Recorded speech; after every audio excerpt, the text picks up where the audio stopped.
Sebenarnya Abang None itu adalah suatu program Dinas Pariwisata dan Kebudayaan DKI Jakarta ya. Tapi sebenarnya apa yang kita lakukan itu emang berhubungan sama pelestarian budaya Jakarta sih gitu. Jadi intinya supaya pariwisata lebih maju lagi dan budaya Betawi bisa tetap lestari lah buat DKI Jakarta.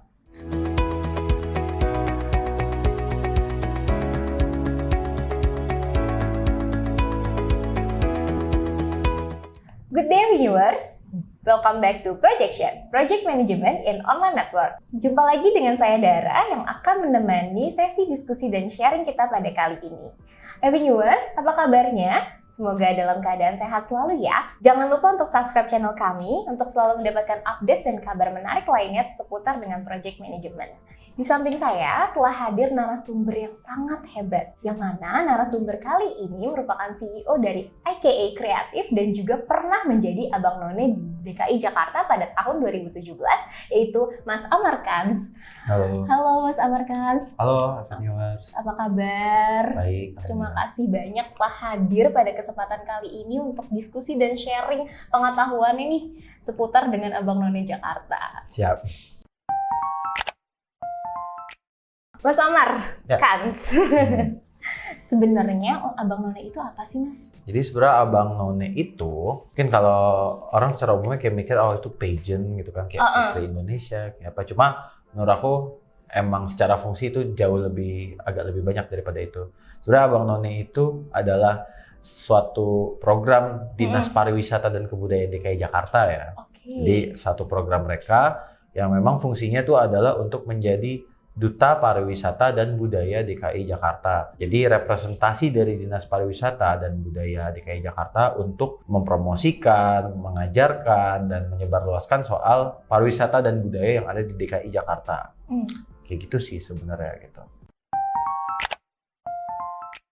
Berarti kan Mas sendiri sudah menyinggung nih bahwa untuk mempromosikan juga mengajarkan tentang budaya serta pariwisata di DKI Jakarta. Tapi adakah tugas khususnya sih Mas sebagai abang dari Abang None DKI Jakarta ini sendiri?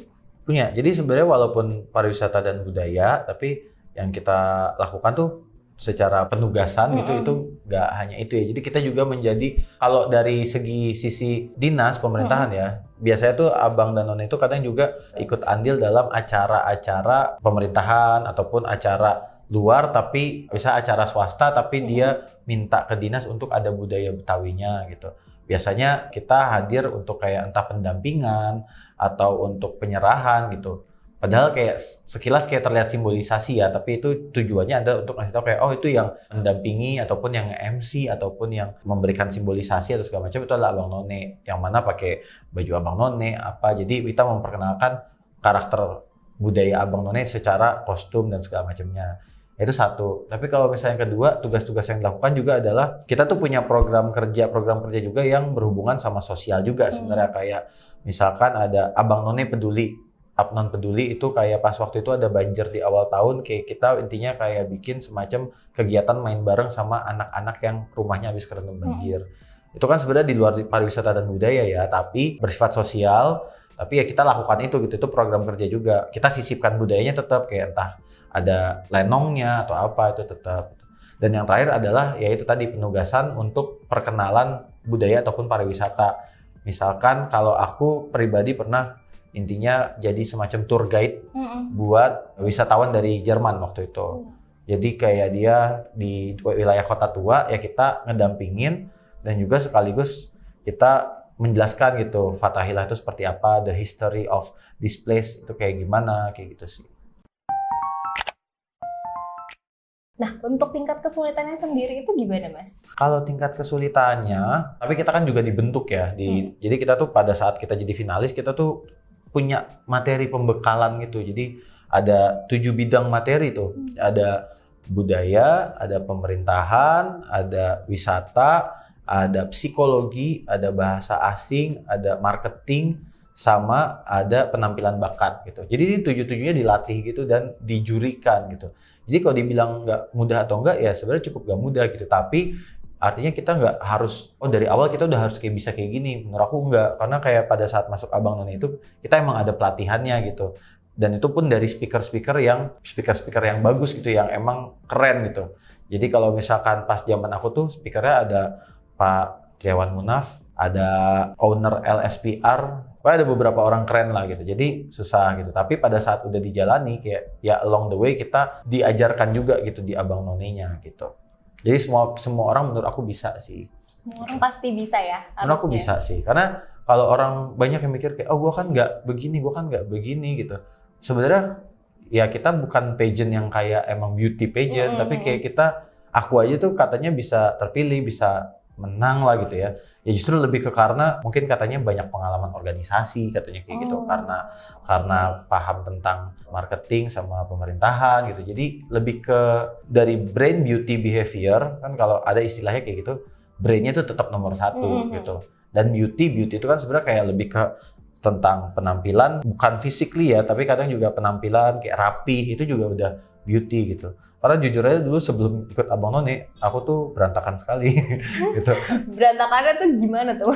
Berantakan tuh kayak kalau misalkan ketemu orang tuh tidak menyesuaikan pakaian apa yang baiknya kita pakai. Terus ya udah kayak rambut tuh nggak pernah sisiran gitu, kayak nggak pernah di grooming gitu kan.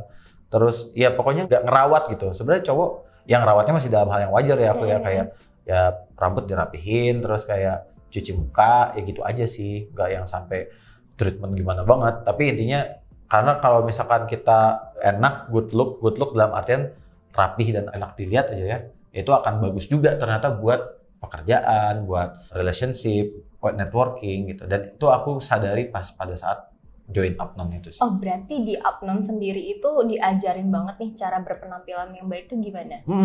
Jadi benar-benar kita ada kayak inspeksinya gitu tiap hari pada saat pelatihannya, kayak tuh rambutnya misalkan udah panjang. Terus kalau di sana emang harus nggak ada facial hair sih waktu pas pada saat kita bertugas tuh. Pada saat masa jabatan tuh emang nggak punya tuh aku kumis sama jenggot, kita harus dirapihin semua gitu. Karena balik lagi kita juga representasi dari Dinas Pariwisata Budaya DKI Jakarta kan. Itu benar-benar dicek sampai ya spare-nya, terus cara kita pakai dasi itu salah. Misalkan pakemnya tuh sebenarnya pakai dasi yang benar kan. Banyak orang yang mungkin nggak tahu, tapi kayak pakai dasi itu sebenarnya segitiganya tuh harus rapi, yang pada saat di sini, terus ujungnya itu harus ada di kancing yang keberapa. Itu sebenarnya ada standarnya dan itu benar-benar diperhatiin. Terus kalau misalnya sebelumnya, berarti untuk public speaking-nya itu juga udah jago banget kah atau bagaimana tuh? Kalau sebelumnya dibilang jago banget sih enggak. Mungkin ada bisa, karena waktu itu aku juga kebetulan emang di kampus agak aktif di BEM ya, Badan Eksekutif Mahasiswa.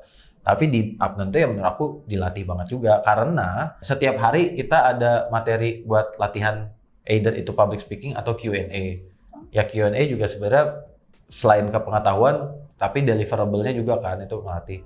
Terus juga emang ada, jadi setiap Apnon ya, saya ingat aku setiap wilayah punya kegiatan public speaking-nya.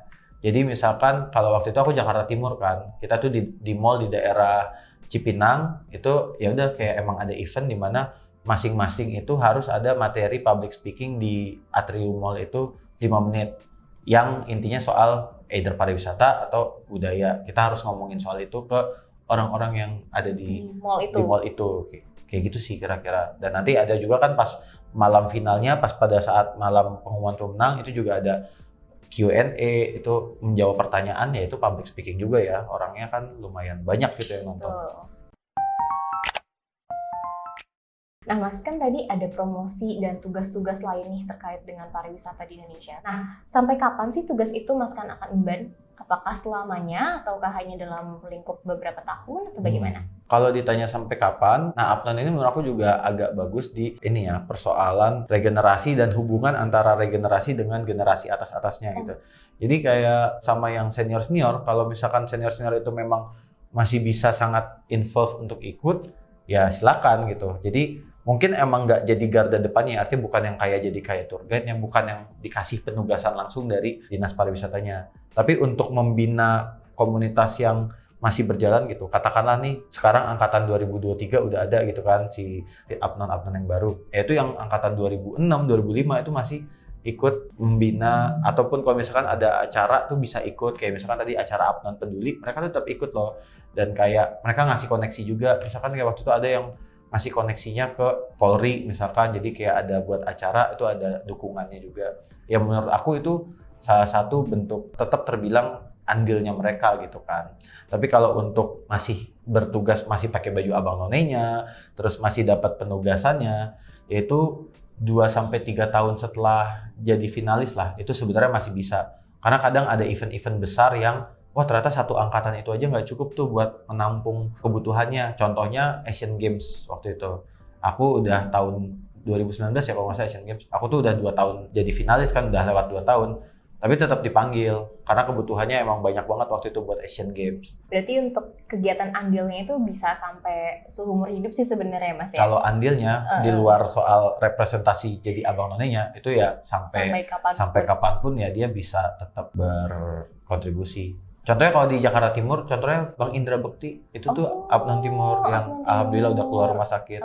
Dan dia tuh masih sering ngajarin tiap tahun public speaking tuh dia ngajarin. Oh, dia ngajarin berarti. Salah satu yang ngajarin ya. Berarti andil dia memang terpakai sampai seumur hidup gitu ya. Iya, jadi walaupun udah orang aja banyak yang nggak tahu gitu kan, dia abang none. Tapi dia ngajarin kita. Nah, Mas Kan, sebagai abang none nih, pernah nggak Mas Kan terlibat atau memegang proyek kampanye pelestarian budaya Jakarta? Kalau sebagai abang none melaksanakan proyek-proyek ya yang berkaitan dengan itu, menurut aku banyak sih yang berhubungan dengan pelestarian kebudayaan Jakarta ya. Walaupun sebenarnya nggak ada nama yang spesifik gitu ya. Tapi sebenarnya apa yang kita lakukan itu emang berhubungan sama pelestarian budaya Jakarta sih gitu. Kayak misalkan waktu itu, ya itu salah satunya kalau pariwisata ya, kita ada program semacam jadi tour guide buat foreigner ya, wisatawan-wisatawan luar gitu. Jadi kalau waktu itu yang aku dapat tuh kalau nggak salah Jerman sama Asia Timur, aku lupa entah Uzbek atau apa gitu. Cuma intinya kita ngasih tahu mereka gitu kan soal pariwisata di sini dan kita ngejelasin juga, kita ya membagus-bagusin lah ya gitu tentang apa yang kita punya gitu. Itu kan sebenarnya salah satu programnya gitu. Terus yang kedua, kalau misalnya soal budaya di Apnon itu ada juga namanya teater Apnon kan. Banyak tokoh-tokoh yang mungkin udah terkenalnya kayak Mpok Modi Kusnaidi gitu. Nah itu sebenarnya jatuhnya pagelaran budaya teater Betawi gitu. Tapi kan itu walaupun orang mungkin ngeliatnya cuma kayak entertainment doang gitu. Tapi itu sebenarnya kayak enggak, di situ emang gimana lenongnya, gimana ceritanya, gimana konsepnya itu ya memang tanpa orang sadari itu udah mengandung unsur budaya Betawi yang cukup banyak gitu sebenarnya gitu. Dan masih banyak lagi ya di luar yang hiburan gitu. Di Setu Babakan itu kan salah satu destinasi budaya Betawi ya. Nah di situ misalkan ada yang waktu itu pernah, bukan dari Apnon Jakarta Timur sih, kalau nggak Jakarta Selatan, kayak dia ngasih support dalam bentuk dana ataupun dalam bentuk kebutuhan-kebutuhan di sana untuk menunjang pembelajaran budaya di daerah Setu Babakan itu kayak gitu. Mas kan udah dijelasin nih sebenarnya kalau misalnya Apnon ini buat mempromosikan, lalu juga ada tugas-tugas yang seperti kemanusiaan, sosial dan lain-lain. Tapi apa sih sebenarnya goal akhir dari kampanye dari Abang None tersebut? Kalau dibilang goal akhirnya, balik lagi ke soal misi dari Dinas Pariwisata dan Budayanya ya gitu. Jadi kalau secara goal akhirnya itu supaya pariwisata di Jakarta, yang mana pariwisata itu kan juga menjadi sumber devisa pendapatan daerah ya untuk DKI Jakarta. Ya, artinya kita memang jadi punya kontribusi dari Apnon itu punya kontribusi untuk memajukan pariwisata di DKI Jakarta gitu. Misalkan pada saat kita membuat acara ataupun membuat konten, kalau zaman sekarang kan kayak konten di salah satu tempat wisata DKI Jakarta dan itu kita jelaskan gitu, kayak kita ceritakan ke orang-orang secara mungkin digital atau keluar, itu aja sebenarnya udah menjadi dukungan gitu supaya orang itu datang dan menjadi potensi ekonomi yang bisa diambil.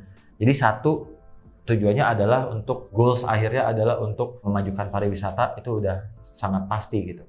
Dan yang kedua budaya Betawinya ya, supaya walaupun di era modernisasi yang sekarang ini antara pariwisata dan budaya itu budayanya tidak ditinggalkan, tetapi justru bisa berelaborasi lah dengan yang sedang berjalan modernisasi saat ini gitu. Misalkan kayak tarian budaya Betawi zaman dulu, tapi ya dia nggak akan hilang nih gitu, karena mungkin ada fusion dance antara dance yang zaman sekarang tapi digabung sama tari Betawi gitu. Ataupun misalnya makanan gitu, makanan Betawi kan masuk ke budaya juga ya, kayak mungkin gabus pucung, kerak telur, kayak kerak telur itu bisa nih dibuat, katakanlah gitu, kita jadi membuat kesadaran orang kalau kerak telurnya bisa loh, nggak cuma ditemuin di Jakarta Fair doang misalkan, tapi bisa buat event-event ataupun apa segala macam, bisa ada kerak telur gitu sebagai salah satu atraksi yang ada di situlah. Jadi intinya supaya pariwisata lebih maju lagi dan budaya Betawi bisa tetap lestari lah buat DKI Jakarta. Wah, luar biasa sekali ya viewers tentang insight dari Mas Kans sendiri terkait dengan Apnon itu. Terima kasih banyak loh Mas Kans terkait dengan ilmunya, sharing-sharingnya. Sangat berguna sekali untuk para viewers untuk menambah kasanah ilmu pengetahuan seputar tentang Abang None. Boleh closing remarks-nya untuk para viewers karena kita udah di penghujung acara nih Mas. Oke, buat Avenuers, apapun ya gitu, mungkin banyak komunitas lainnya juga, banyak selain Abang None gitu. Kalau misalnya di daerah-daerah lain tuh ada Teruna-Teruni, ada Jegek Bagus Bali, terus pokoknya duta wisata masing-masing daerah. Tapi intinya komunitas apapun yang diikutin, ataupun itu berhubungan sama pariwisata budaya ataupun enggak, tapi pastikanlah kalau bisa mengikuti hal-hal kayak gini gitu. Karena ya kita berkomunitas, tapi kita juga bisa memberikan kontribusi ke masyarakat sosial secara luas. Jadi komunitas yang mungkin bisa buat senang-senang, tapi ini ada juga yang ada nilainya loh, ada value-nya yang bisa diberikan ke masyarakat gitu. Kayak misalkan memang tertarik sama Abang None gitu, ya selain emang mempunyai network baru, mempunyai pengetahuan baru, kemampuan baru, tapi juga nantinya bakal jadi salah satu sosok yang ya berperan untuk turut membantu pariwisata dan budaya dan ekonomi yang ada di DKI Jakarta. Gitu.